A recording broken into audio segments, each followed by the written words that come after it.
Hello and welcome to Skeindeer Knits. My name is Ellie and I am a Norwegian living and knitting in London, and you can find me on Instagram and Ravelry and everywhere else that I'm on as Skeindeer. I have a Ravelry shop with knitting patterns, mostly kind of, I don't know, Norwegian, Scandi inspired, lots of colour work, but not only, do some other things too, lace, stockinette, twisted stitches, love me some good twisted stitches. So you can go and check that out over there. But yes, this is my knitting podcast, knitting talk show, knitting YouTube channel, what have you, where I sit and talk about knitting at the very least once a month. And yeah, it's been a month, okay? So to new viewers, hi. This is the hot mess. To returning viewers, I've been a bit out of it lately. I'm gonna start off by maybe talking a little bit about that and then getting into what I have finished knitting, what I'm working on, it's minor progress, and what I have acquired in terms of my knitting interest. There's been some yarn. And I feel like I better start this episode just by explaining why there is so little knitting here, because what else have I been doing? Knitting is all I do. If you ever see me, I'll be knitting. So please explain, Ellie. I could blame that I'm just working on secret knits and stuff, you know. There is one right beside me right now, so that could be true, only that I only started knitting on that one again yesterday. So that does not really explain it, no. I feel like, and it's honestly not just a feeling, that I've been sleeping away this past month. The month of May, and May is one of my favorite months. I think I prefer April, but generally this is my time of year where I thrive, where I get a little bit back into my own something. I have a certain sort of, I guess, boundary where how much personal stuff I share on here, so I'm not going to go into too much detail, but what I will tell you is that I have started not just one but two sort of medical treatments. Finally got some prescriptions for something I should have had on prescription since I was a teenager. It's one of those things that's like not life-threatening, so nobody bothers to do anything, but you go through your entire life just feeling like this is really bothering me, and at some point doctors will listen to you. And for me that was half a lifetime later, being twice as old as I was back then, and finally got those prescriptions, and having been warned that the initial couple of weeks to months will have a pretty rough set of side effects that will wear off. And oh, I thought I was lucky I didn't get that many side effects, except one. As soon as I sit down, and it's usually here, this is where I got my laptop, this is my little cozy spot, if I'm not at my desk, which I have not been for a month, because as soon as I plunk down, I just want to sleep. I just want to sleep. I don't want to knit. I don't want to do anything. I can barely get through my shows. I have just slept through May. Yeah, not much knitting, just a whole lot of fatigue that, lucky for me, will pass. I won't have to deal with this forever. I just don't know where the month of May went, if I'm being honest. And I have missed making this sort of podcast episode shenanigans without going on here, so I just thought, well, you know what, even if this ends up being a short and sweet 20-minute thing, then at least I have done that, you know. And it always feels good getting up on here and doing this whole stuff. Been doing it since 2016, it never gets old. Weird, I can talk about knitting forever. So why don't we do that, shall we? Why don't we talk about my FO that's sitting right here, looking very nice and blocked and ends woven in and everything. Who is she? It's I swear, I was at this bind off for a week, nearly 2 weeks. I was this tired. I was just like, it was right there next to me, and I was like, I don't want to pick up anything heavy, and this is like a kind of worsted DK weight sweater, give or take. Too heavy for me, apparently. Just no energy whatsoever. What's really weird about this lack of energy thing, by the way, is it only seemed to affect me when I was here, when I was home, when I was sitting.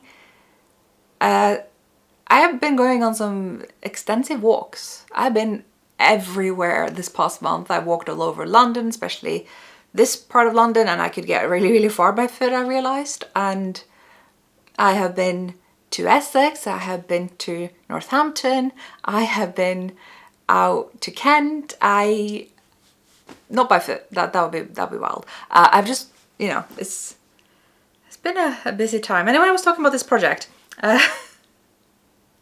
Let's start from the beginning. So I'm going to assume you haven't seen any previous episodes, although you probably have. But this is a old vintage pattern. Let me actually get the printout out. It does not look as good as it did when I had it just printed out. It's got a little bit, you know. There we go. So they used to come in these like little booklets, just literally this. That's it. It's from the 1950s, and it's a very long story what this design is, but the short version is we have the Marius pattern, the much beloved. Let me just use my laptop cover. Marius, right? Comes in a jumper, and now apparently a laptop cover that my aunt made me. And it was a big hit. There were lots of variations of this pattern both before and since, and it is a version of the kind of more public domain Satistar. But this was the thing that really took off. I don't know if it was because it was the flag colors, or if it was because it was modeled on this super famous hot guy, Marius. That was like a whole thing. Actor, veteran, you know, the whole thing. And it just blew up. But as per the knitting company culture at the time, the competitor yarn company came up with their own design, and they call that Cortina. And Cortina is till this day a separate design. It's not the Marius, but they also came out with a yoke version of the Cortina that is suspiciously similar. There's hardly any chart differences here apart from some checkerboard down here, and they have just like quietly forgotten about this version, even though this was designed by Marius' mom, and Marius' mom has been making versions of this before that one that looked a lot like that one, but not as much as this one looks like that one. So who came first? I don't even know. I'm reading a lot about it, and there'll be a video, but for now this is just my jumper, the not Marius as I've been calling it. But I don't know, they never call this the Cortina. I've sort of been referring to it as the Cortina yoke, but here it's called Fasan model. Fasan was the yarn that they were making it with, so it's just the Fasan model number 140. Very catchy. Let's talk about the yarn, and then let's talk about what I did here. The yarn is so lovely. That blew out the microphone, I'm very sorry. But it's really nice. This is Gråtrøndersaus. This is the first thing I've ever knitted for myself in Gråtrøndersaus. The only thing I've done in that wool before has been a set of trousers I did for my nephew when he was still a baby. So not like a big project or anything. It was more like knee-long trousers. And this yarn, so first of all, translation, Gråtrøndersaus translates to Great Trønder Sheep. A Trønder is basically someone who's from Trøndelag. I'm a Trønder. Anything that is from Trøndelag is Trønder prefix, right? Like we have a whole genre called Trønder rock. That's rock music from Trøndelag. It's like a whole thing. So this is the Trønder sheep. And the Trønder sheep was bred by monks in the monastery that is like out on an island in the fjord that now has nuns making soap and whatever. But back then the monks were breeding sheep. This is like medieval times, and these sheep were probably bred along with some of the old Norwegian sheep, but also with some sheep from the UK, as often were the case. But it's likely that there is some merino in this because it is really soft for being sort of one of these older breeds. They're usually a little bit rougher, and this really isn't rough at all.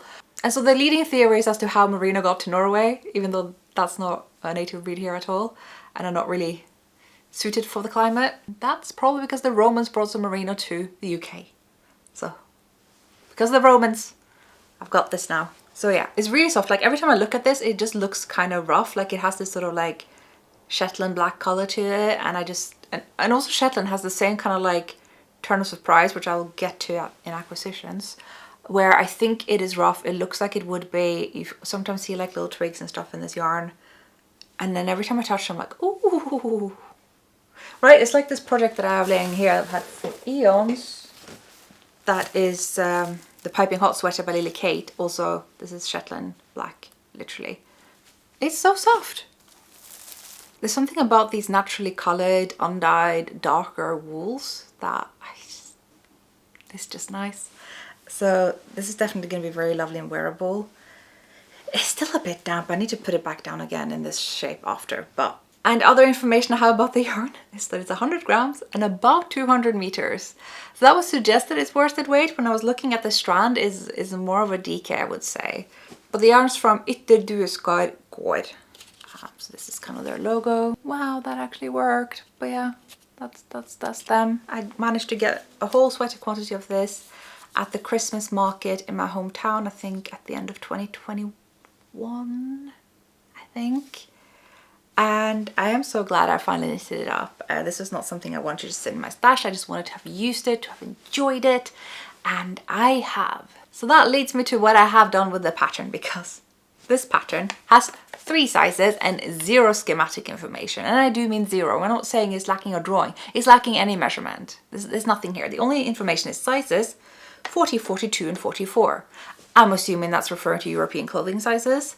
But that tells me very little, because again, if you look at this lady here, very big sleeves and a kind of like a V-shaped, smaller, more fitted torso, which is not how I'm shaped. Quite the opposite, actually. I am famously pear-shaped. So some changes needed to be done. And so I took a lot of fabric. So first of all, I obviously made the largest size, 44, which probably is my size. But I took a lot of fabric out of the sleeves to put into the body, because I don't need that much ease in the sleeves, and I would love to have more ease in the body. I look at jumpers like these and I think big cozy ski jumper. Not that I'm about to go skiing anywhere. I've had enough of that in my childhood, thank you very much. So I put a lot of that into the body. I've also made the body quite a bit shorter just because I wear skirts, so that just makes sense for me. But yeah, as you can see, you can go compare it to me. It has ease. Hopefully that makes sense. Whereas the sleeves are just right. They're just right. I actually haven't put this on since blocking it, so it might be terrible fit. At this point, I'm quite confident in both sizing and lengths. Even if I have a very varying size, I still have a pretty good idea, even if I don't try on what I'm knitting. So I usually don't have any big disappointing surprises in my knits. So yeah, did a bit of getting more stitches from the sleeves to the body, yes, but I also had some raglan shaping under here, literally just like 2 raglan increase rounds, so I guess 4 rounds altogether. And I think I also cast on slightly more stitches under the arms, and so for that I could take on even more stitches from the sleeves and add to the body, because I knew I was going to cast on more sleeves under the arms anyway. I hope that made sense. So basically the way I distributed the yoke, I put a little bit more into the body that way also. So I'm very happy with that. Dimension wise, it looks really good. I think it works really well with the yoke that was largely unchanged. So up until here, it is exactly per pattern, and it's the same for all sizes. I started getting into trouble when we're getting up to here. So you see this little ring coming down here? That's where I was like, whoa, whoa, whoa. It just went like straight up and straight in. There were an increase round right at the end of this XOXO pattern here. But then just after a couple of rounds of checkerboard, it was another decrease round. So decreasing here and here. That was a lot of decreases. 40 stitches here and then another 40 here. That was taking out, well, a whole 40 centimeters in total, because I think the gauge was 20 stitches. That's actually a pretty easy calculation to do on the fly. And it just wasn't looking good, and it was taking out so many stitches that by the time I got to the neckline, I wanted to put in some short rows, but there was just nowhere to put it because it just wasn't enough stitches. So not only did I put in short rows at the bottom of the yoke, so you'll see here, I guess you can't see it really, but there's a lot more distance between here than you'll find between here. Normally I like to work the short rows all the way to the center front and then just like kind of gradually taper it back. I didn't want the yoke to be that much longer, so I tried to just like kind of taper it along the upper sleeves. So here, there is like a big kind of tilt here where there's like a lot more fabric that way. So this is probably, if I put a strand through, look a bit like this. Really hoping this is translating. And I think that worked. I think it's worked. I can see the way that it's just blocked flat, like the way it's the hem is quite even. And yeah, so it is looking really good up here. And I managed to squeeze in some short rows at the top, because once I'd finished everything else, I did all this in one go. I was just like, I'd had it with the fatigue of just sitting and looking at this jumper. I'd finally bind off the hem, and I just ripped all the way back from here down to here and omitted most of these decreases that came after these few rounds of checkerboard.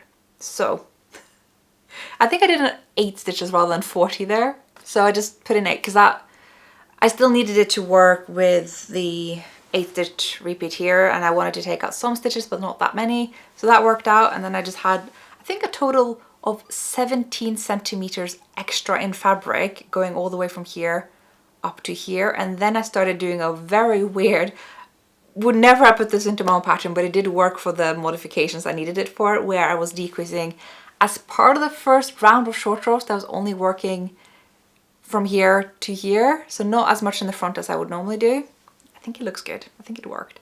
It was weird because like first you're like working some stitches from here in knit stitches, so I decreased some there, and then I had to purl back to the stitch marker, and then as I was purling all my way here, I was decreasing, but by purl two together.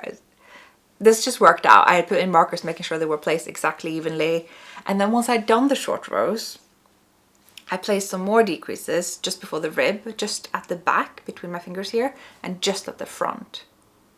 Because here they would have been a little bit too close to the other decreases, and here I didn't have any decreases. So that kind of all magically worked out. It looks really good. This, I just look at the shape of this yoke, and I wish I'd photographed it the way it was before, because it was just going way too sharply in here. And it looks so much more like nicely curved this way. And that's not a slight to 1950s designs. I just don't think they were.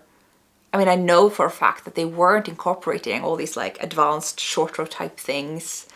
Some did, but it was really, really uncommon. Like the fact that this was all like knit in one piece with a yoke bottom up was pretty much as, you know, progressive as a lot of these like yarn companies were willing to be, because they weren't really here for the designs. They were here to sell the yarn, and were paying the designers peanuts and call it a day, basically. So yeah, that's, you know, it's no wonder things will need a little bit of zhuzhing up.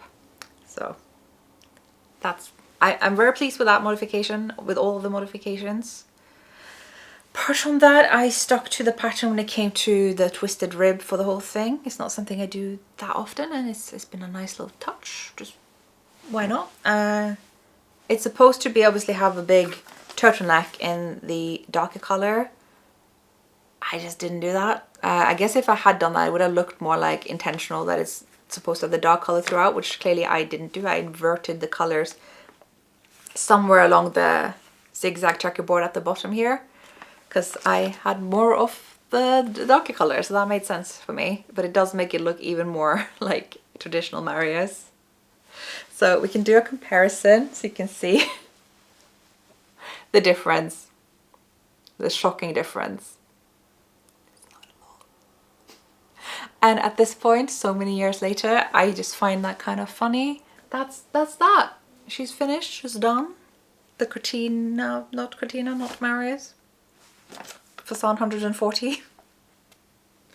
And yeah, very, very pleased with it. I will not be wearing it anytime soon because it's getting very warm. But actually, I'm not going to sit here and complain about the weather. We've had very mild weather in London. It's been super hot in Norway, and here, I'm like, I have this weather app. I compare the temperatures at home to here because I'm that kind of person, and it's been like 28 degrees at home, and here, barely 20. It was been down to 15 sometimes. And I famously complain about London just never knowing what 15 to 20 degrees are. We are either under 15 or over 20 or over 25, to put it at that. I've actually had my sweet spot temperatures for this past month, and I slept through it, but whatever. I've enjoyed it the best I could, so no complaints here. I just like milder weather. I don't get people like serious when they say they like summer, and people are serious when they say that they like sitting in the sun, and they go and sit in the sun, and they're like serious. I don't, every year this is a big surprise to me. Like, people are just actually enjoying this stuff. Meanwhile, I'm just like this like sticky, sweaty lobster. Yeah, this is not my favorite time of year. The time coming up is June in a couple of days, and well, having been in London for well over a decade, I know what to expect. And I'm really hoping this new flat is going to, new to me flat, it's not new, maybe can withstand the heat a little bit better than the previous place, because it's ground floor for starters. I do think I can shut off the heat from the south side a little bit more. There's a lot more places in the shade to be. We're hoping for the best here. But that brings me on to my only work in progress that I worked on for one day, but it was a lovely day where I got to see a friend I haven't seen for 3 years, even though we live quite close to each other. And you may know her. It is the lovely Mina of Knitting Expat, who, yeah, good friends. I haven't hung out in the longest time, and I finally managed to make my way over there, and obviously had to bring a knitting project, and knitted I did. This is the festive yoke for my nephew. You have seen this before. And I haven't made that much progress either. I thought I was going to knit on the sleeve, but then I didn't. I figure the best thing I can do now is just finish the body, because I know I have enough yarn to do the second sleeve. I think I used like 10 grams of the the contrast color the whole way, and I have a whole skein I haven't even used yet. Well, I used it for one sleeve, I guess.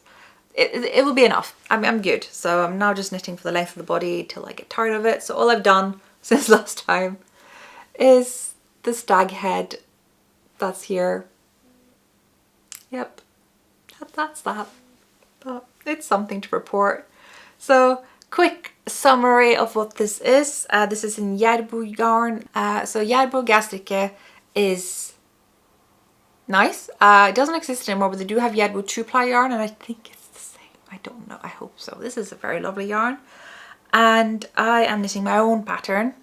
Just shooting my own horn today. This is the festive yoke pattern. I have only designed this with color work for the yoke in mind, but you can work color work for the entire sleeve and body, and that is what I'm doing this time around. Because the first sample I did, which only had color work for the yoke, was for my nephew when he was like 2, and he's turning 4, but he's already the size of a 6-year-old, so I'm making a size 8-year-old. And hopefully we'll have another sample. Maybe it will be photographed, maybe not, but I just wanted him to have another one, you know. Can't be growing out of all of Auntie's knits yet, so yeah, it's been a nice little portable project for me to bring around, and that's the knitting. My minute counter says I haven't even been here for 25 minutes and I'm out of knitting, so that's just wonderful. Well, that means I can tell you a little bit about my acquisitions and how I acquired them. Because like I said, I've been out and about places when I haven't been laying here just sleeping through the days. I swear, like I've just started my days like I wake up a little bit sleep deprived. I've had some insomnia as well as an unexpected side effect. And I go and reheat some leftovers. I get my vitamins, I eat my food, and then I just fall asleep until noon.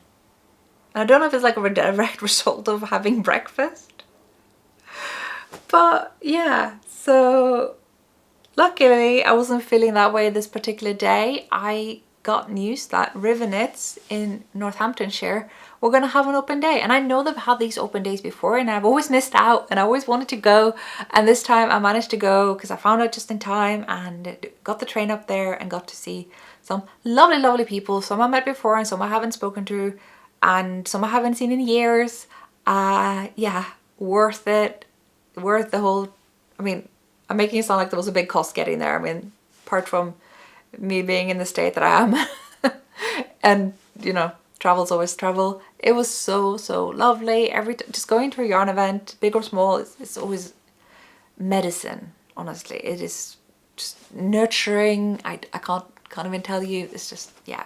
So I found out through my local yarn shop, Knit With Attitude, and I, yeah, went up there and I got to see my friend Lola from Third Volt Yarn. I got to talk to Rachel from the Farmer's Daughter, who I haven't seen, I think, since Edinburgh in 2019, sorry. So that's 5 years. I got to hang out with the lovely Natalie Warner, who's a knitting designer as well, who I've known for, yeah, 5 years. And I got to have a lovely, lovely chat with Woolly Wormhead, who's awesome. I'm already like stanning her on social media, as the kids say. And we finally got to have a proper chat and it was really, really nice. And just, if you guys don't know about Woolly Wormhead, I mean, I don't know where you've been because there's some treasures, both like in their portfolio of designs, but also in this book. And so this book, first of all, is titled Short Row Colorwork Knitting. So it's already color work, so obviously I like it, but it's color work worked as short rows. I have knitted a Woolly Wormhead pattern before. It's the top hat that I did in some stranded yarn in green and like this sort of speckled off-white, I think. And it was certainly not going to be my last. In fact, I have a Countess of Blaze skein somewhere that is reserved for a woolly Wormhead hat pattern that I have in my library. But now maybe I'll have to do some of these because yeah, woolly Wormhead's thing has kind of always been hats. That's like, if you want good like hat patterns that are a bit unusual, that's just where you want to go. I believe she's also got some good resources for like head sizing if you are in the business of making hats. But here, we're getting shawls, we're getting mitts, we're getting... So, I got it signed, as you do. I'm just flicking through this book now, which I haven't actually had time to... Did I mention I've just been sleeping? This is actually working like a stitch dictionary. I had no idea. I thought it was just a pattern book. There's 50 stitch patterns. So I guess that means that you as a designer could design with this as well, which is lovely. But also there are patterns. There's 10 patterns. And I wanted to show you some of them. I mean, first of all, this shawl, just this shawl. Found it. This, I just imagine this in like pelt wool yarn, which they have in it with attitude, not sponsored, just a big fan. That might have to end up in quite ahead in my knitting queue. Yeah, very, very pleased to have this book. It's brand new. It's going right onto my lovely bookshelf. I got so many knitting books. So yeah, I went to this event, got to talk to so many lovely people. There were sheep. There were like actual Shetland sheep there. Hold that thought because I wasn't going to buy yarn, okay? I really, truly, I've been pretty good. But I ended up kind of hanging out a bit after the event because me and Natalie were going to catch a ride to the train station again. And so I had time, uninterrupted time, to fondle some of the Shetland yarn that Riverknits have. And started talking about maybe designing with it. And I find out that this is kind of the last yarn they got left from the last time they shared the Shetland sheep that were there. And they were so lovely. One of them was chewing on my skirt. And they were going to share them again soon. So it's going to be a new batch soon. And I'm like, it kind of sounds like it would be a good idea if I design with this yarn now. And there would be a design for when the next batch of yarn is coming out. Wouldn't that be something? And yeah, it would be something. So I've been given a whole bag of... this is Marks and Spencer's bag. Ignore that. Point is, it's full of yarn. I don't know if this is enough yarn for the jumper. Sorry, I know it's more than enough yarn for the jumper. So whatever I don't use will just be something that you can purchase from them again. But we'll see how much I need to make something color work. I've already caked up 2 and I'm going through my stitch dictionaries and there'll be something because I have an idea. Slight problem is that the idea might be a little bit similar to previous designs I'm working on, but that could be done on purpose because I also have an idea that I can make a lot of different designs but with some interchangeable elements. So like if you have several of them, you can like swap some things out. Do you know what I mean? Who's shouting? Someone was shouting. So yeah, I'm gonna give you a close-up. You can see. There we go. So that's Riverknits for you. And this color, I mean, I love matching up kind of the same color, but one is dark and one is light. That's just one of those things that kind of like, oh, just gives me a little, you know, nobody knows. No, wait, everyone watching here are knitters, you all know.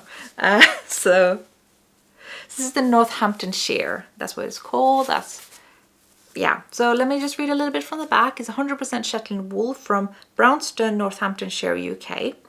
Spun and hand-dyed in the UK, 175 meters per 50 gram skein. By the way, that is the exact same as Roma Finul, so if you wanted to kind of, you know, use this yarn, you don't know how, look up Finul patterns. This is the exact same meters. Hand wash for best results, do not tumble dry. Colorway is Crested Dog's Tail and Yorkshire Fog. I'm going to say Yorkshire Fog.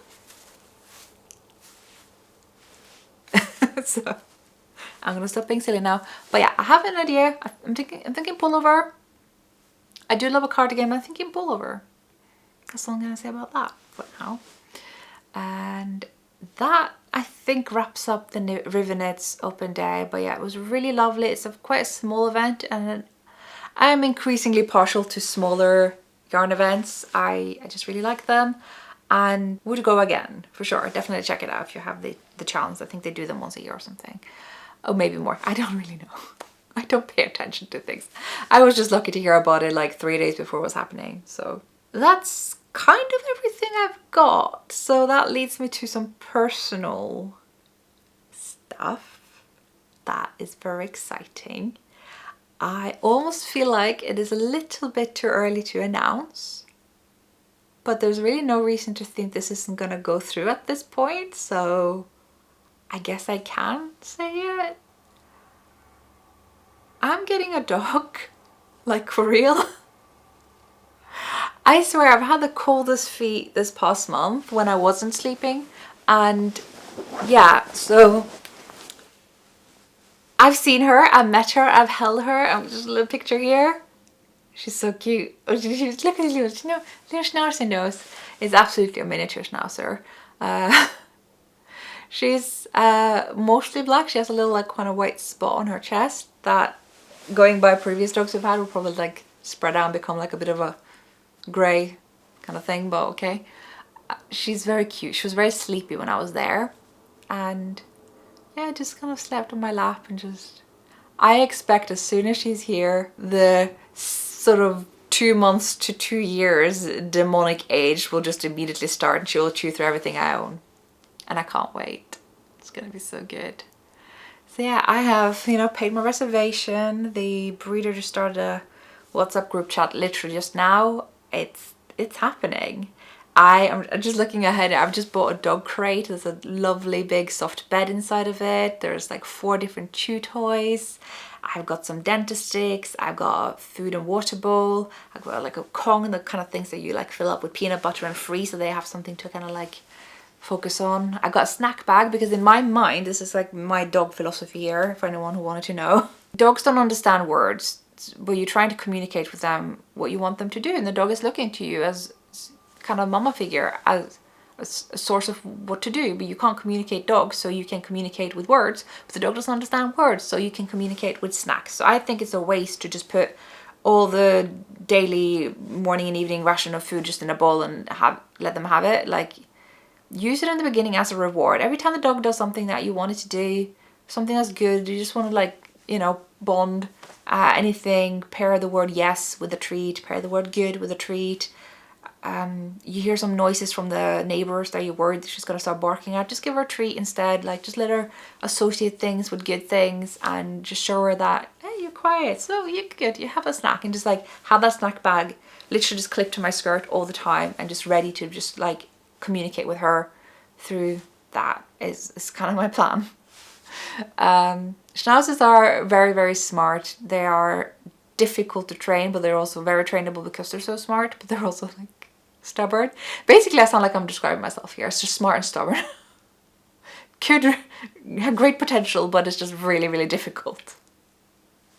This is why I love them, okay? I don't know if like I like schnauzers because they're similar to me, or I become like a schnauzer because I was like raised by them. I'm not sure.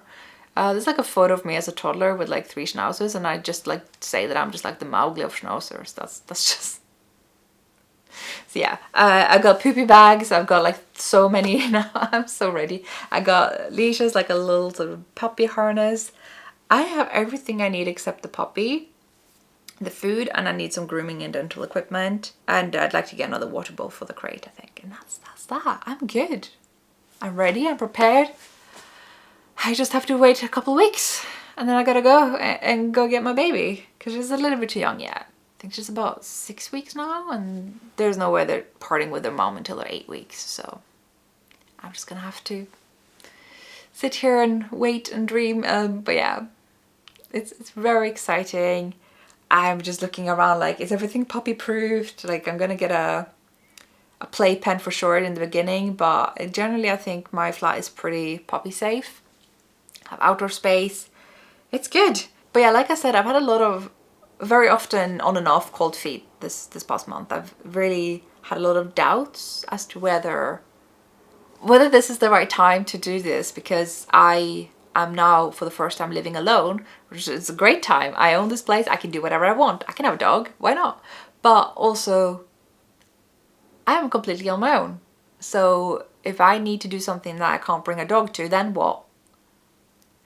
So that's something, you know, I've thought a lot about, like how bound I will become, because it's near impossible to fly with a dog to the UK and Norway and back. That's just not gonna happen. So I'm gonna have to have people to babysit the dog, and I have a few options, that's good. But then there's like the more short-term stuff, like what if I want to be out for longer than I should, like I can't. And that's just part of the deal with having a dog. It's mostly perfect. Like most things really work out because I work from home. Me and the puppy can just be here. And if I need to go out in the evening, that's really not too long. Because if you think about it, a lot of people having dogs, they're out the whole day when they're at work.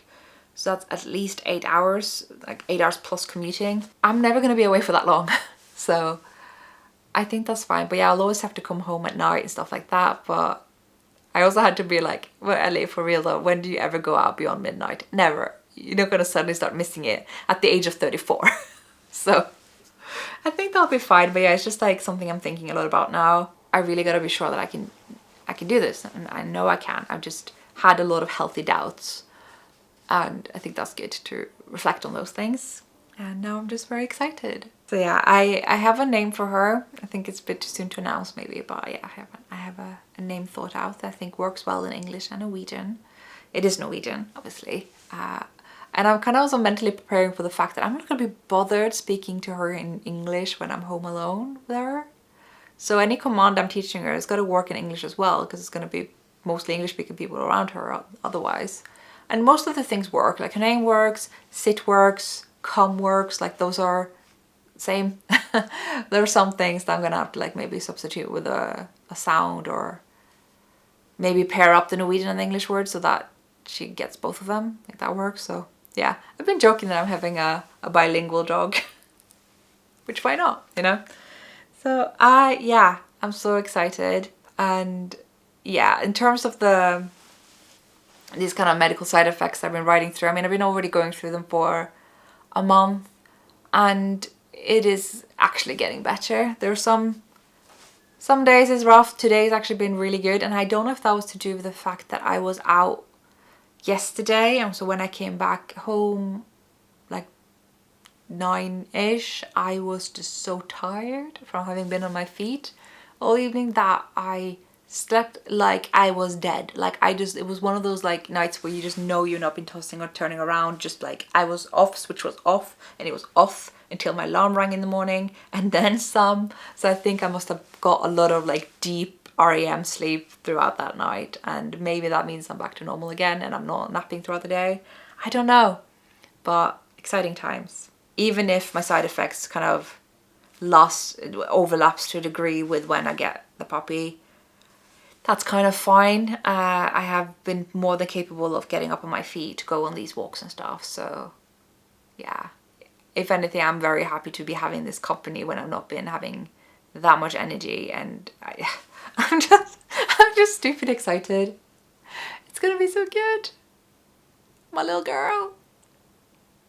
And this is like the best part. I need to wrap this episode soon, but I've had a lot of dogs, right? We've had 7 miniature schnauzers in my family. Now suddenly after 45 years, my mom started a different breed. I don't know why. But they've always been my mom's dogs, right? Like some of them, I think at least one of them really strongly bonded with me. But in general, mom's been the one that they've looked to. Like if she goes to the loo and comes back, it's like the best thing ever. She's back, oh my god, like they will lose it. Whereas like I'm a bit more like second in command, and they're not that fast. They did love me, all of them, but I was never mom. Whereas here I'm actually gonna be mom. I'm gonna be the 100% source of walks and treats and food and shelter and all that. And the amount of love I will receive from this little being, yeah, I'm rambling on now. I think that's mostly my good news and my little knitting update. So I'm gonna carry on knitting on these designs. So I guess the next episode is just going to be 100% puppy content, and that's it. Oh well, I'm not mad about that. But yeah, anyway, that's all I've got for you today. Thank you so much for watching. Thanks for all the lovely comments on my previous video, both on the skincare stuff and the thrifting stuff. got no update on that for now because I've been sleeping. But I'm gonna fix these lamps. I'm gonna get to it. I'm gonna hang up stuff. And yeah, I hope to see you guys next time. Bye bye.